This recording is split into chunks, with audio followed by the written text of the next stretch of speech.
कोथिंबीर वडी बनवण्यासाठी मी ते एक जुडी कोथिंबीर स्वच्छ धुवून बारीक कापून घेतलेली आहे।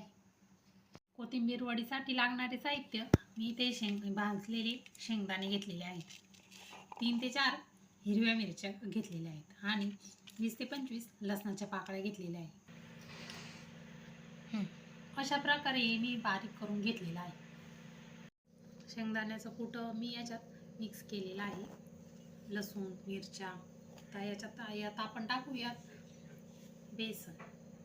1 वाटीभर साधारणतः बेसन मी मिक्स करते।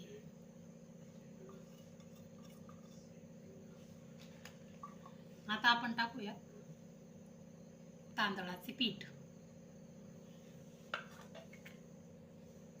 अर्धा चमचा हळद, अर्धा चमचा लाल तिखट, चवीपुरते मीठ। आता आपण हे व्यवस्थित मिक्स करून घ्यायचे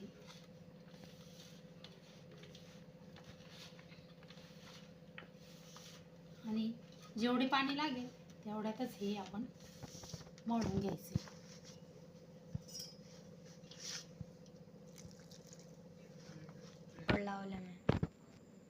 हे बघा, अशा प्रकारे मी ते पीठ मळून घेतलेलं आहे आणि आता मी एका चाळणीला तेल लावून घेतलेले आहे।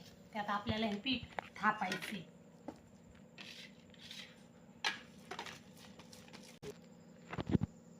हे बघा, अशा प्रकारे हे थापून घ्यायचे।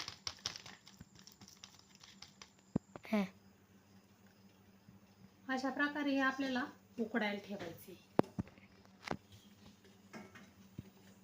15 मिनिटे झालेली आहेत आणि आता आपण बघूया की आपली कोथिंबीर वडी शिजली की नाही।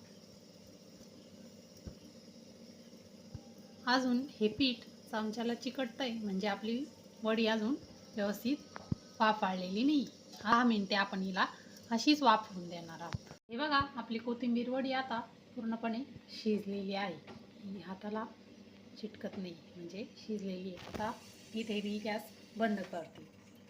आता ही 10 मिनिटे आपण थंड होण्यासाठी अशीच ठेवायची आहे, लगेच कापायची नाही आहे, म्हणजे थंड झाल्यानंतर हिच्या व्यवस्थित वड्या आपल्याला कट करता येतील।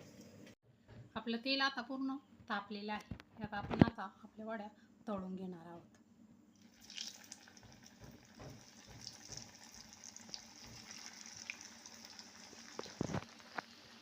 गॅस कमीच ठेवायचा आहे।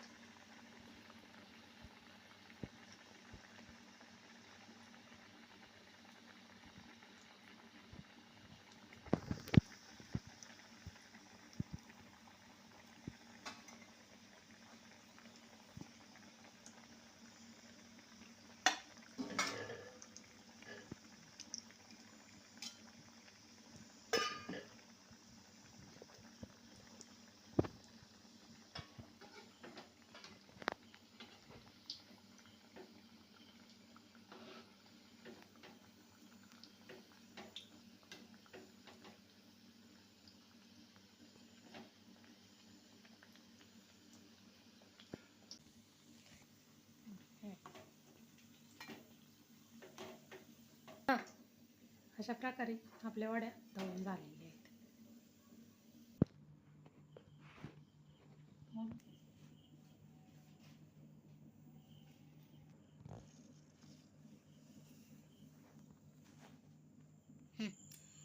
हे बघा, आपली कुरकुरीत आणि खमंग अशी कोथिंबीर वडी तयार झालेली आहे।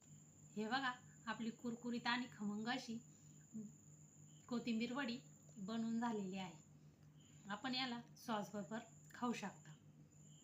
व्हिडिओ आवडल्यास लाईक आणि सबस्क्राईब करायला विसरू नका। धन्यवाद।